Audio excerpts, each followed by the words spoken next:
Kia ora guys, welcome to another Flip video session. Today we are looking at simple sentences. Why do you think we use sentences in our writing? What are their purpose?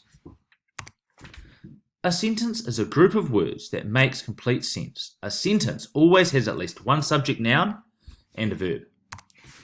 Simple sentences. A simple sentence has one main clause. A clause is a group of words which forms all or part of a sentence.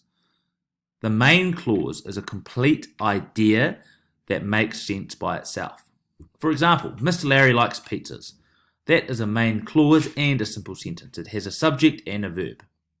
Simple sentences are not always short.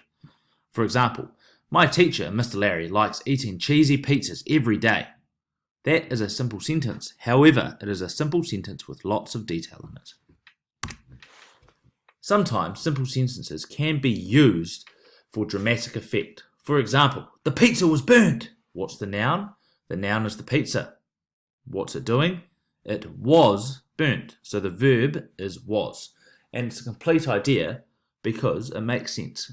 The subject and the noun are coupled with the word burnt. The pizza was burnt. Complete idea.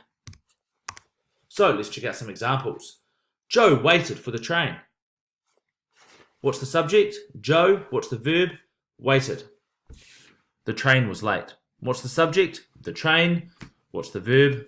Was. And it's a complete idea and it makes sense. Mary and Samantha took the bus. Here we have two subjects or a compound subject, and that is Mary and Samantha. What's the verb?